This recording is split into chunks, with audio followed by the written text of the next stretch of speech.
The following episode of RaceCanada.World's Fan Side is brought to you by Remax Jack. Start to pack. Call Remax Jack. Hello, everybody. Welcome back to Fanside RaceCanada.World. And of course, on our YouTube channel, we are so excited to welcome in the executive producer and, of course, the creator of The Crew on Netflix, as well as Amir, the chief engineer. I mean, I don't know if you guys meant for it to rhyme like that, but it's kind of amazing that it does. Dan Adhoot is here. Guys, welcome to Fanside. We're so excited to have you on. Thank you for having us. Yeah, thanks a lot. And that's literally the first time I've heard that Amir rhymes with chief engineer, and I can't believe I never thought about that. I can't believe we haven't done a joke about it. We absolutely will. Nice. Print the t-shirts. Success. When you get $5 in the mail, Cam, you'll know that it's because of that thing. And I bought the t-shirt. Well, let's start off with talking about this show, The Crew. Me and Graydon and I, we've been fans of NASCAR our whole lives, and for me, it's 17 to 18 years. And all I can really remember is Days of Thunder and Talladega Nights, and that's it. There's been really not much other than that. And here you guys come along, and we get a good sense of people on social media. And the excitement level for having a NASCAR themed product is so high. So let's talk about this. Jeff, let's start. How did this whole project come about? Again, I was lucky enough that it was kind of brought to me with the first two elements. With Kevin and NASCAR had already been put together by a producer named Todd Garner and a NASCAR producer named Matt Summers. And they were just looking for an into it. And so I said, I'm a fan of NASCAR. I'm a fan of Kevin. Let me do my homework.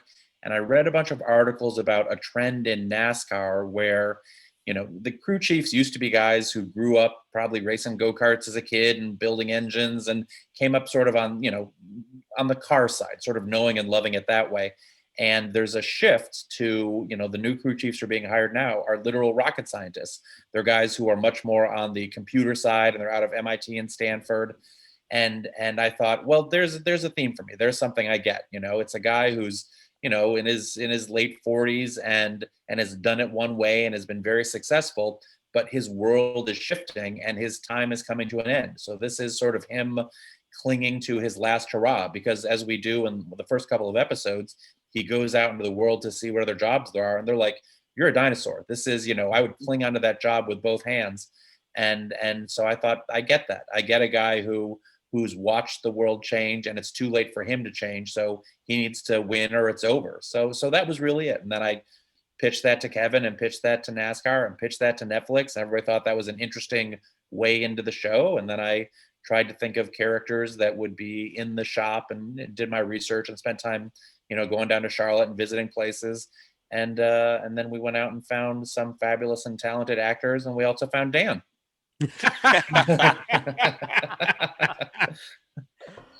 Oh, Dan, what was it like getting that call? Yeah.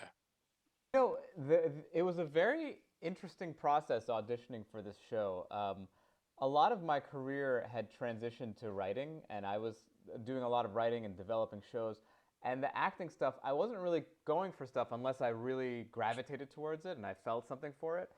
And I got this audition, and I remember telling my friend, I was like, look, the only way I'd ever want to do this role is if I could play it super weird and just make a really strange character, because I love playing weird characters. So I was like, I don't think it's what they're looking for, but I'm just going to do it. If they like it, great. If they don't, then they'll find someone better. That's fine, because I don't want to do a role unless I really enjoy doing it, So I went and did this weirdo character with the casting director. And then, I didn't hear anything for a month.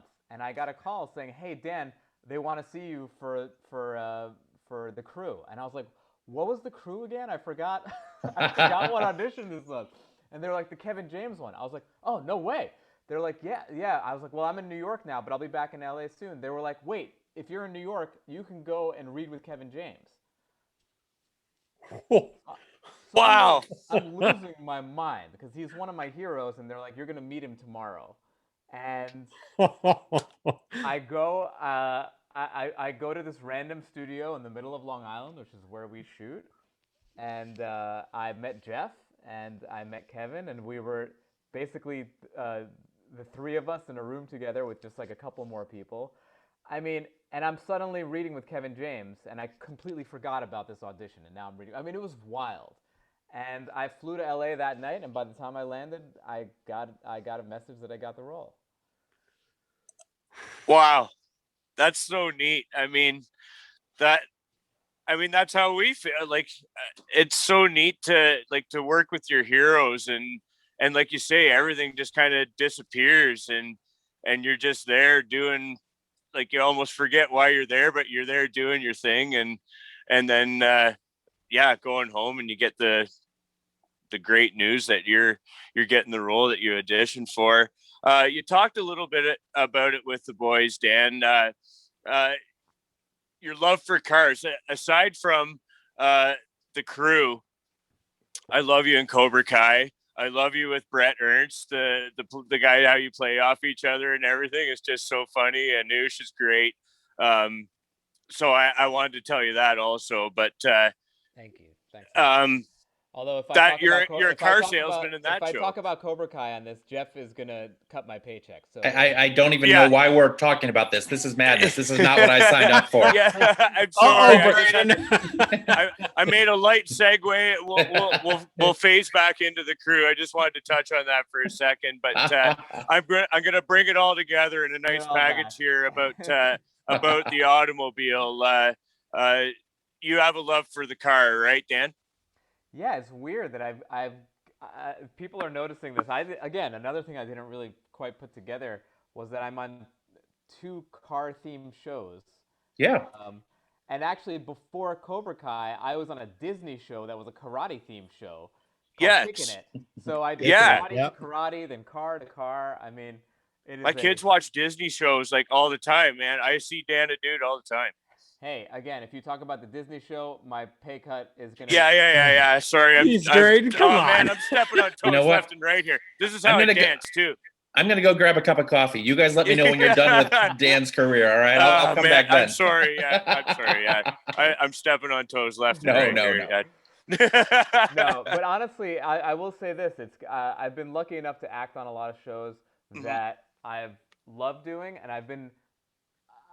I'm not even going to say unlucky enough because you learn something from every experience, but I've definitely acted on stuff that hurt my soul, which made it, again, I'm back to luck. I'm lucky enough to be at a place in my career where I don't really need to take an acting job unless I really want the acting job, which is why I was just like, I'm going to do this the way I want to do it, and if they like it, awesome. And I still remember when I read it for Jeff with Kevin. And, normally they make you read something like 8 times when it's like at the final stage, like between you and a couple people. And I did it once, and Jeff was like, I love that. I don't need to see it again unless you want to do it again. And I was like, hell no, if you don't want to see it again, I'm out of here. Yeah. No, Netflix is a great partner. We were very lucky in that we didn't, usually on a show, you have to bring them your top 3 people and they have a big part of weighing in and all this. But Netflix has been great in that for this show, we brought them 1 person for each role and they signed off. It was never who else do you have? We're not sure. So it was a wonderful thing. And yeah, we loved Dan from the tape, but when we learned that he was out in New York, we thought, what a great way to sort of get him out here if it's not too much trouble and see how he and Kevin get along. And it went great. Yeah, real world experience, face to face, nothing better, right? Mm-hmm. That's awesome. Well, one of the things that what I really liked about the show is that you guys throw in those little jabs, those little inside jokes for NASCAR fans. Obviously, if you're not familiar with NASCAR, it makes it a little hard. So do you have somebody that helps you out with certain jokes to write specific for the NASCAR fans? Our room is a mix. I'm in the middle. I was a casual fan who's trying to learn a lot very quickly. We've got people in the room who grew up and bleed NASCAR, and we also NASCAR is our partner in this, so they definitely They read the scripts and they have ideas and they suggest, this driver might be cool for this. So it's a mix, but it's nice that it's a mix because we try, even if it's a NASCAR specific joke, we try to make sure that, that someone else could get it. Like, we have a bit about, another driver who stole our owner's girlfriend, and you don't need to know the driver to know that there's another driver who stole it. It's so, we try to sort of straddle that line where we're specific and NASCAR people can see that we know and love the sport, but the themes are universal. And you definitely have had an impact on the NASCAR side of things. Fans commenting, did you guys, either one of you, expect the reaction that you've gotten? I'll tell you the truth.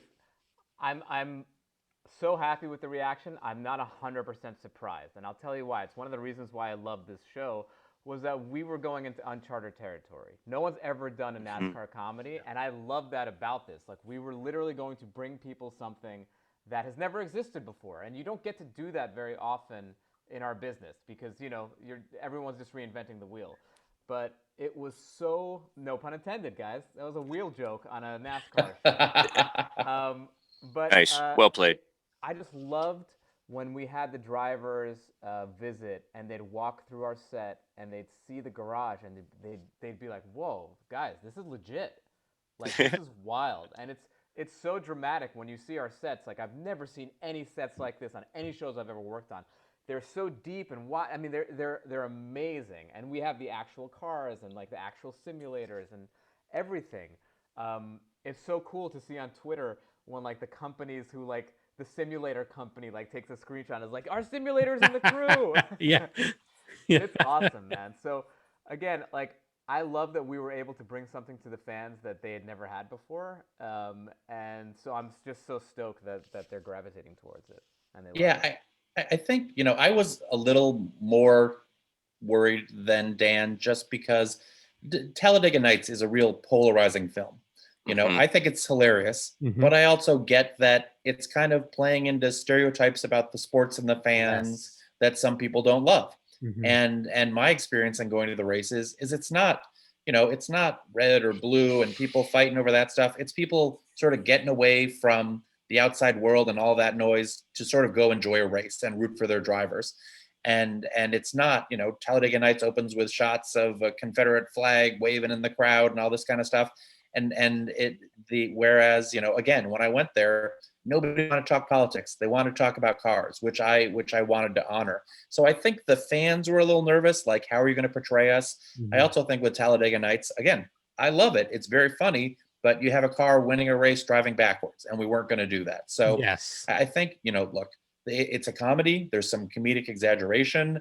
Sometimes we use a shot in the show that's from a different track that we're talking about because we need a certain shot, and that's the one we found. And there are little things where I know we're cheating a tiny bit, but we really, we had a real legit established crew chief who worked with Kevin a lot and came down to our set and gave it its okay and told us where to put the tools. We talked to drivers and shops. I talked to everybody. I talked to every person on the show. I talked to multiple people who did that job in the real world. And so much of the show and the characters came from that. So I was hopeful that people would see, we're trying to give you a real picture of what that life is like, and then what the personalities inside of it are like. And I think overwhelmingly people seem pretty happy. There are always a couple of people who are going to grouse about something, but people seem pretty happy. Jeff, we wanted this show to be not a Q&A session, but just kind of organic conversation. And you just answered so many of my questions perfectly. So thank you for that. It's such a fine line to walk, right? Where you have that bar set by like a Talladega Nights. And as Dan said, where you're walking into sort of uncharted waters where you're writing something or creating something that's never really been done before. And I'm going to, a friend of our show, Tony Spiteri, he's a VP of marketing at Pinty's Foods that sponsors our Pinty series. He said, don't waste a good crisis. And an opportunity, I don't want to put COVID in an opportunity light, but in a time where people are in their houses and they're looking for fresh content to watch. And I mean, just as you said, something to feel good. I mean, this is something for NASCAR fans and we all know what social media can be like too. I mean, you're walking out in front of a firing squad with this product when you roll it out, and I think it's been fairly well received. And I mean, the activation you guys have done with Spire Motorsports, and that's where I'm going with this. The relationship you have with Spire, rebranding the car to get the footage that you needed. Talk about the struggles you've had with COVID. This is for both of you guys too, and I'll start with you, Jeff. From the creativity end of it, what's it been like doing this in a time like this? It's got to be hard and easy at the same time. Yeah, I mean, the opportunities you point out is that people are frustrated and trapped at home and maybe looking to sit back and laugh and forget about what the world, which has been so upside down for a year now. So I mean, but I've always felt that about TV. All I've ever done is comedy. I've done it forever, and I love that. I'm doing something where people can have a bad day at work or school and come home and sort of laugh. And I think I think making people laugh is a noble profession. I never apologize.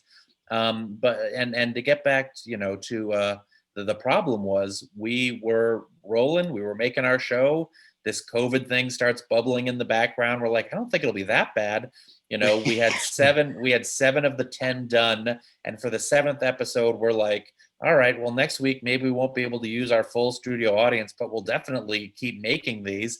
And then we shoot in New York, and on Monday, we're all sitting in the writer's room, and on TV, it's like, oh, the governor's talking, let's watch. And he's like, we're shutting down the bridges and tunnels. We're blocking New York. We're all like, what? We all scatter and drive home. I mean, so we went down for 6-7 months before we could come back and finish it. So that was a negative. And then also, as Dan mentioned earlier, we were supposed to go out to Richmond for a week and shoot, a bunch more cameos and stuff with drivers and all this kind of stuff. And we had to sort of scramble and return our studio into the sets that we were going to go visit. And I think we pulled it off, but there definitely would have been better to go out there and get more of shots at the track. So there were a couple losses, but nothing compared to what, most people have been dealing with. We got it done. And yeah, just again, I hope that this can sort of take their mind and they can have a nice few hours sort of going through the series. Dan. Yeah, I mean, COVID played a huge role in this, in our show. I mean, it was, number one, just NASCAR wise. NASCAR was one of the first sports back, which, got a lot of viewers watching and getting interested in NASCAR. And actually, weirdly enough, the first NASCAR race I ever watched was last year's Daytona 500. Imagine that being the first race you've watched from beginning to end. Dude. No cap. I mean, cars flipped over with gasoline, like going into flames and stuff. I was gonna relax at home and have some beers and some wings. Instead of I was stress eating pints of ice cream and screaming into the pillow. Yeah. But it was, and then like Jeff said, we took a bunch of months off, and then we had to get back to work, and we were the first Netflix show in America back in production. And It was a Wild West, man. We didn't know what we were doing. They quarantined all the actors together in a hotel in the parking lot of a mall. And, wow. We weren't allowed to leave our rooms for 2 weeks, just quarantining. Yep. And we were getting tested at first 3 times a week, then 5 times a week. My nose. My nose was not this big, guys. I had a little button nose. And look at what's happened. Look at this big Jew nose that I have now. It's like a magic trick. You don't ever want to be a part of making that thing disappear in there, right? Oh man, I made so many of those disappear. But yeah, look, we did what we had to do, and Jeff is obviously not just an amazing comedy writer, he's an amazing leader. And honestly, and I've been on so many shows where the leader at the top is really funny and hilarious, but not a good leader. And look, man, for the stuff that we had to do to get everyone, this was like going to war in a way. And Jeff was an amazing leader, and he really helped us all through it. And he brought all, it all comes from the top down. And the vibe on our show, man, I'm telling you, You get there, and there isn't one bad egg in the group. Like everyone gets along. It's so positive. It's so just like a friendly environment. And yeah, man, we made it through. It was an intense, weird thing. But when we finally finished that last scene, like the collective exhale that we gave off, it was just like nuts, man. People were crying. Like it was nuts. We actually our last day was a Friday, and we had one big scene left after lunch. It was the fist fight in the pilot in the garage, in the national anthem place, and so we were all ready for it, and we film our scenes in the morning, and then one of our actors got a positive result. And now sometimes there are false positives. So it was like, all right, well, we'll test her again and wait. But literally after having gone through at that point with the break, a year and a half, having one scene left that we needed and thinking like, if she's positive, we're down for, we're one scene short of finishing a year and a half's work, and it might be 2 more weeks and we're all locked up and it's going to cost millions of dollars. I'm just stressing out. So we're all just sitting there sort of drumming our fingers, and she's in her dressing room crying, and we're all kind of like, what's going to happen? And the next one comes back negative and we did it, we're out. But I will tell you, I'm glad I was locked in my office, because I wouldn't have been a great leader right then. I was just holding my head and going, God. we're so close. We're so close. I mean, it was the funniest part about it is that it happened to Sarah Styles, and she's kind of a high frequency individual as is. So to have poor Sarah freaking out was like, oh man. But she was cool about it, and it thankfully it worked out. But we were all like, wow, could you imagine? It was one more shot, and we would have been done, and then a positive came in. Yeah. Ooh. Yeah, this is the thing, like exactly what I was talking, and I had no idea what I was in for when I pitched that question, because man, that's adversity and all its ugliness right there. I mean, multifaceted challenges putting this show together in a time that you did, needless to say. Yeah.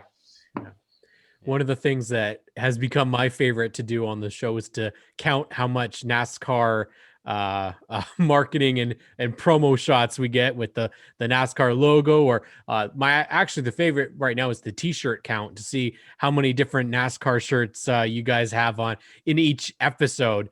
It's kind of cool, because I would assume NASCAR has been sending you guys all sorts of stuff to put in the show. But there's trophies, there's pictures, there's banners, there's stuff all over the place. So are you able to chat about that, if it's just prop, or is some of it's legit racing memorabilia? It's most of it's legit. We look, NASCAR is our partner, and of course people are like, you're getting paid to put the Goodyear logo. Like, no, it's a NASCAR show, and if there aren't Goodyear tires, then it's not a NASCAR show, So to make it legit, we have to fill it with that stuff. And a lot of the people who supply stuff to NASCAR, all the would send stuff to us to help us make the set right. Our costume department was great in sort of tracking down obscure old cool stuff. But Netflix is good in that they don't make you use fake stuff. Like when I worked in network TV, if you'd want to have someone drink a Coke, you'd have to send the script to Coke, and they'd have to read it and approve it and all this kind of stuff. And Netflix's attitude is, if it's a real product you use and you're not lying about it, like you're not saying Coke makes you burst into flames, use it. We don't care. We're not going to worry about it. So, but sorry, Coke.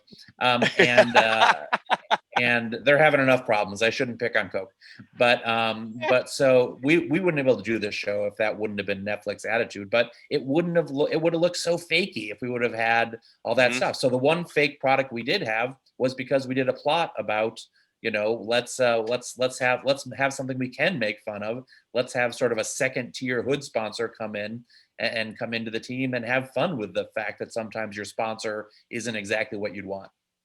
Yeah, the fake steak was a great idea. I'm waiting to see that in the grocery stores just for the hell of it. I think there's some gold right there. But along with that is you guys have such a great supporting cast as well with Kevin. One of the guys that Gary Anthony Williams on the show, love his work, and as as the car chief, the chief mechanic, it works really well with your character, Dan Amir. I don't know how you're able to keep from busting a gut with some of the stuff that he has to say along with you. Oh, I'm not able to. They cut those parts out. Yeah, There, you have some there's good gag reels, I'm sure. Oh, I think there's one that was just. I think it was released today. The blooper. Yes, show. it was. That's right. Yep. I think, man, it is so hard sometimes to not laugh. And Gary Anthony Williams is one of the funniest people I've ever met in my. Honestly, all the actors are amazing. The reason why I love this cast so much is that we're kind of like this Voltron A team of actors, all from different places. Yeah. Like Kevin's obviously Kevin.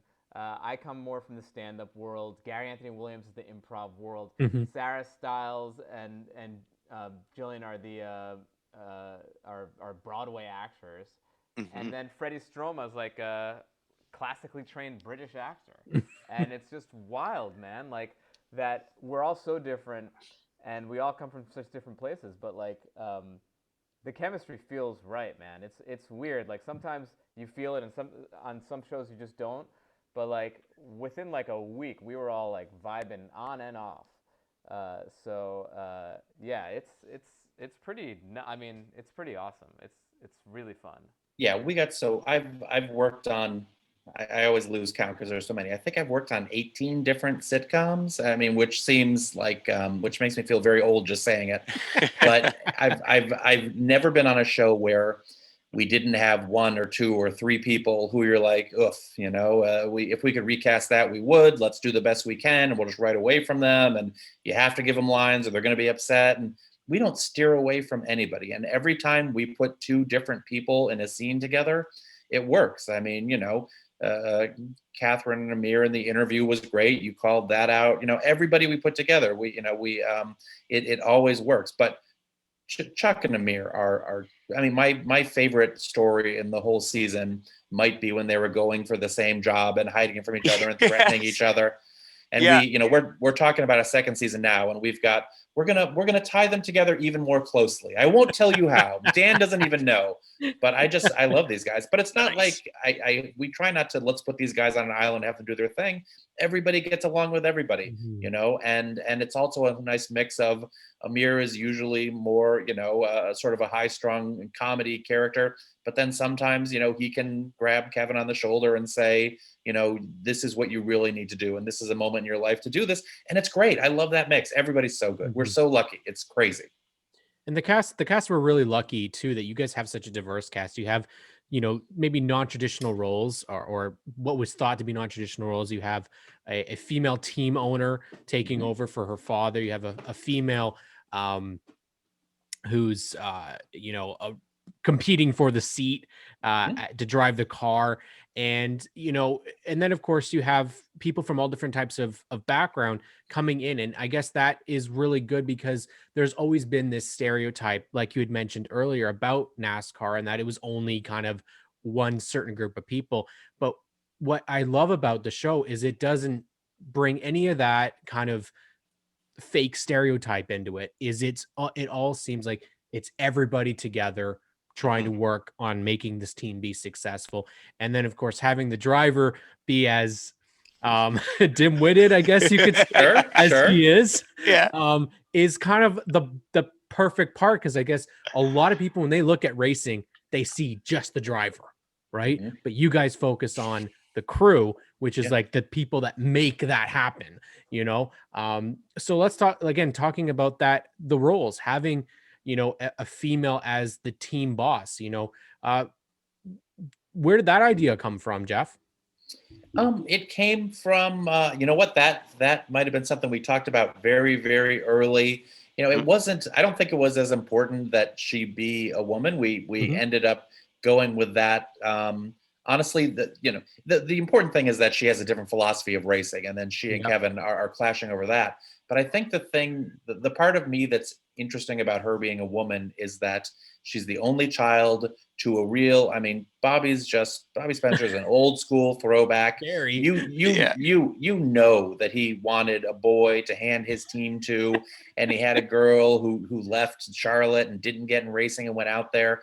And so to me, that's a scene that I'm building towards in the future, which is this idea of, those two probably had problems their whole life, because if he had a son, that son would be having that team. Instead, he had a daughter who chose a different path, and it's her coming back home, and that clash is interesting to me. So I think that's why the her being a woman is more important, vis-a-vis the team and Kevin. Again, it's just she went to Silicon Valley, she read Moneyball, and she has an analytical approach to it instead of a feel approach to it. So that's where that came. And with the woman driver competing for the seat, I mean, that's ripped from the headlines. There are a couple of people coming up right now, and in the truck series, you got, the just where we went at the end of the season, put them in that truck and get them groomed for the Cup series. So, we definitely tried to pull from real life with that.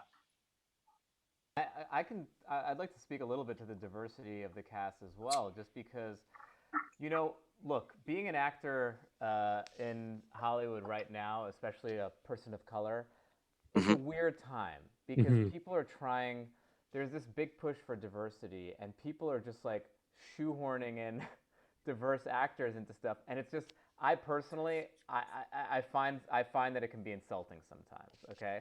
Like, I don't consider myself an Iranian comedian. I consider myself a comedian and an actor who happens to be Iranian, Just like, I don't think Gary considers himself a black actor. He considers himself an actor who happens to be black.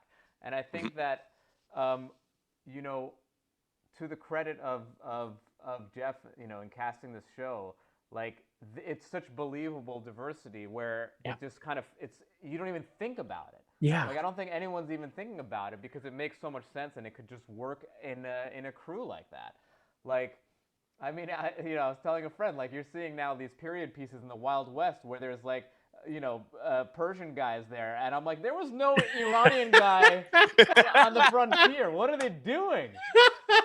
So I hate forced diversity so much, and there's none of that on this show. And, to tell you the truth, I love the fact that my name is Amir, that it's like, it's a hardcore Persian name. Yeah. But the truth is, there's a lot of people who are born in America who have, Persian names and stuff. And so I love that we're kind of normalizing diversity and making it, more accessible. Like, it's so much more effective doing it like that than slapping people on the head and saying, you need to accept everyone. It's like, I'd much rather, I love making people laugh and then being like, oh, wow, that guy's Iranian, that guy's Jewish. I've never met an Iranian or a Jew before, and he made me laugh, and I love that guy. To me, I feel like you get to way more people that way. Yeah, and I'll say, when we wrote it, we saw there were no like, oh, okay, this will be our black actor. So show us black actors for this part, and this is the one we have, slotted for that. It's, we were completely open up and down with everybody, and we picked the best actor for each role, and it turned out how it turned out. There was definitely no like, all right, we have to have X% and do this, and how about this role? And so, we were, it's, I think that's the way to do it. I don't know. That's how I did it. Yes, 100% it's the way to do it, man. I'm telling you, it's insulting what's happening. And the fact that you had the balls to not to not be insulting with it is so, it's so against the grain now, but I think it's absolutely how it should be. Yeah. Dan, I buttered Jeff up, and I'll do it back to you. In my notes, I had believable diversity, and that's exactly it. You nailed it. And to both your credits, I mean, Jeff, as you said, in like the casting all the way on down, it's just whoever fit the role best. And Dan, as you said, it doesn't matter. Like you say, if the lead engineer is, it doesn't matter. Creed color doesn't. Right. It's just whoever fits the role best. And yeah, you said that perfectly for me. So well done on that. Yeah, You took the question right out of my mouth. So look, man, as a stand-up comic, the comedy club to me is like the great equalizer. No one ever sees a comedian go up and say, I'm gonna laugh less because it's a woman, or I'm gonna laugh more because it's a black person, or whoever it is, if they make you laugh, I don't care what color they are, what sex they are, you're gonna laugh. And so, that is so important to me, that just like, if there was a white actor who could play Amir better than me, I'd give it to the white guy. I don't care. Yeah. But I'd rather know that it had less to do with that and more to do with the performance. And I really feel that in this show. Yeah. And that is 100% the case. I mean, our finalists for all of our characters, it could have looked like a very different show diversity wise, as we were sort of narrowing it down. It wasn't, we had slots for certain people. And by the way, that's the trend in NASCAR. Look at the new owners coming in. Exactly. And, it's the movement of the sport. People love again, I feel like people love this sport because it's a great sport. And the more you can move away from only group X or group Z can watch and enjoy the sport. It's just not the truth.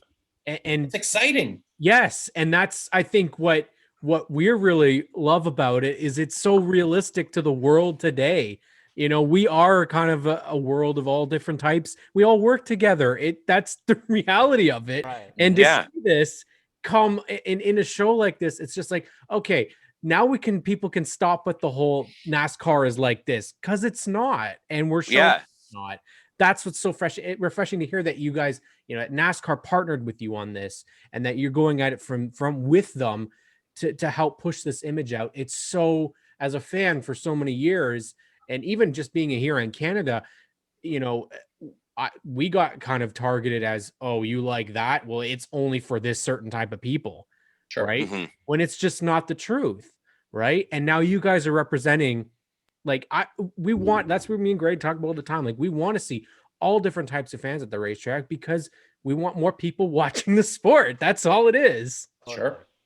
Totally. Yeah. I don't like, you don't need to see their 23andMe to see if you want them to be a fan. You just want more fans. And look, when Pitbull and Michael Jordan are team owners, the game done changed. Yes, exactly. And when we can get Dan Adhoot and Jeff Lowell to be a NASCAR Pinty Series owner and put a car out on the track, then listen, Netflix, if you want to come aboard, listen, the teams, we would love to have you guys up here, and I've seen you guys on the number 7 for Corey LaJoy. So, we have options. We've got connections. It is the coolest thing about the sport. The most unusual thing about the sport is sponsors are such a big part of it. Like an NBA team, they're making their money off their TV package, and if they got Nike shirts on, maybe that's about it. But without the sponsors, the teams don't race. So it's a part of our plot, and it's also given us an opportunity to go to Spire and go, you guys have rotating hood sponsors. Let us give us a fake stake car. And because we're working with NASCAR, they gave, we picked number 74 for our team because it wasn't on a current car. So now it's our number. Nobody else can have it while we're doing the show. And NASCAR let them change it from a 77 to a 74 to race in a race with a fake product on it, which is, again, you don't get the 49ers to be like, this week you're the Rice-A-Ronis and get out there. But NASCAR's like, no problem. We're going to do it, and it's going to look great. If only they had won, just to confuse the world. Oh man, how you've been able to phase yourself into the real world. I mean, the talk of the charters in the show and everything. You guys have done obviously your homework, as you've spoken to through the episode, Jeff. It's just nice to see to what you and Dan have been talking about, how it's not just a kind of a thrown together satire of NASCAR, that it's very factual, while everybody still has a good time watching it. And that's largely what people need right now. I think that's, at the end of the day, people just need to laugh, and NASCAR fans have a specific show to laugh at now. So I sure hope we get a season 2. Yeah. Do you know when that's going to happen? When you get the word? We should get the word pretty soon. I think they like to look at numbers for like a month and see how it did, and how many people saw it, and how many people finished it, and all this kind of stuff. But I will say to anybody who's listening and a fan, going on Facebook and going on Twitter and just saying you saw it and watched it, all the advertising dollars in the world don't match that. Telling that you're, be it 200 or 2,000 or 20,000 followers, like, this is cool, check it out, is the kind of, that's where the power of the show is, and people have been great about it. And the nice thing is, Dan and I both are probably the ones who track Twitter the most and see what's happening. And there are just as many women who've never been to a race who are into it as there are NASCAR people. I mean, we really tried to design something where if you love NASCAR, we're not going to break the world for you. But if you don't, it's like you're following the people, and we all know what a workplace is, and we all know what a family is, which is what these people really are. So hopefully the show's for everybody. Oh, I think so. I mean, Dan, as you said, you want to make that role your own, and like your body language, I love it. I think it's, you have your quirkiness. Like, you always work with that guy who's kind of the outcast of the group, or whatever. And I'm not saying Amir's the outcast of the group, but like, just somebody that has their very unique personality or whatever. And I think you are saying that I'm the outcast. Maybe I guess. Okay. I put my foot in my mouth so many times this episode. I'm trying to dig myself out preemptively there. I'm sorry. It's totally fine. And look, it's funny because I went to Johns Hopkins University, which has a big engineering program. So I'm friends with a lot of these guys who are like this. I mean, the engineers especially. I mean, what they made up in math and physics, they lacked in social skills. So it's some people are like there's no one who's actually like that. I'm like, trust me, there are people who are actually like that. Absolutely. Yeah, so it's such an exciting role for me. Again, I love playing characters, especially like weird oddball characters. And I think I probably took the character from socially awkward to socially tortured. That's fair. That's fair. Yeah. We could go on and Guys, on. It's such a stretch, okay? Because look at how cool I am in real life. I know. Okay? That's how good an actor you are. Oh man, I honestly, this is cool. This is the coolest, guys. I mean, you've brought this product to us. Dan, you're a guy on the show. I mean, this is a trip for us. So I mean, thank you so much. I mean, my boys have been looking forward to this, and just as a dad, as a NASCAR fan, as a working man, a dinosaur, like you said, Jeff. I'm almost 40, but I've been in my line of work for a long time. So you see things come and go, and I relate to you guys in a lot of ways now that we've talked. So thank you both very much. Oh, thank you for having us. This was a blast, and thank your kids for the great interview and for all the fan art. It's we really enjoyed it. Oh, you're welcome. The honor is all ours to be able to see that true fans of the sport are true fans of the show. There's like nothing better besides a mani-pedi, guys. There's nothing better for an actor than to know that the show is hitting its mark. Look at the stand-up closing his act with a callback. That's a professional. That's a professional stand-up, my friends. Well done. Well, we want to thank Jeff Lowell, Dan Adhoot for tuning in and coming on Fan Side with us. Guys, if you haven't already, check out The Crew on Netflix. 10 episodes are on there. We're hopeful for season 2. If you're a true NASCAR fan, you're going to appreciate, you're going to like it. And if we can get Dan to do, and Jeff maybe to do the command now instead of Kevin, I'd be very interested in seeing how you guys do that. We kind of seen Kevin do it a couple times. So yeah, the only difference is that both you guys got to be in the race suits. That has to happen. They're gonna use a lot of fire material on me. Sarah Stiles, who plays Beth on the show, singing the national anthem on Sunday. So tune in. I was gonna bring that up. That's gonna be great. Yeah. All right, guys. Thank you so much for coming on board Fanside. We really appreciate it. Guys, how can we follow you on social media? Dan? I am on Instagram and Twitter at StandUpDan. And by the way, if you guys whoever's listening, if you don't have a Netflix, then just DM me. I'll give you my password. You can watch it. for free. Just kidding. Netflix is on this call, and now I'm going to get fired. All of a sudden, Amir is not back in season 2. There you go. And he's not on Cobra Kai either. Oh no! Oh, one more plug for Cobra Kai. Great. I'm at Jeff Lowell everywhere because I'm old enough to have grabbed my name when everything launched. So there you go. Nice. All right. Thank you, everybody, for tuning in. We'll see you next time on Fanside. Thanks for listening, race fans. Time to enjoy some wings and some racing. We'll catch you next week on Race Canada Fanside. Don't forget, you can find Cam on social media at CamK Racing. Or Graydon on Twitter at Smooth Operator.